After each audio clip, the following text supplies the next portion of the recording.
না তো, আসেন চালানগুলি তুলে নিয়ে যান, সেই ৭১-এর মতো তো।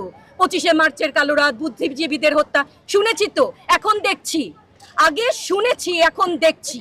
পরিবারগুলোর প্রতি যারা মায়েরা যারা আছেন তাদের উদ্দেশ্যে কিছু, তাদের কাছে তো হাত জোর করে ক্ষমা চাই। ওরা আমাদের কাছে পাঠিয়েছিল ওদের সন্তানকে মানুষ করার জন্য, আমাদের কাছে শিক্ষকদের কাছে পাঠিয়েছিল। কি জবাব দিব?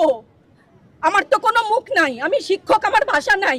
তাদের কাছে হাত জোর করে মাফ চাই। নিরাপত্তা দিতে পারি নাই, নিরাপত্তা দিতে পারি নাই।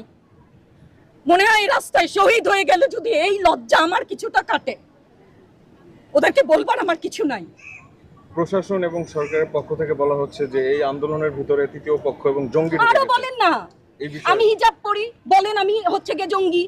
আরো বলেন না, যারাই প্রতিবাদ করছে জঙ্গি। হ্যাঁ, ৭১-এর সময় জঙ্গি এক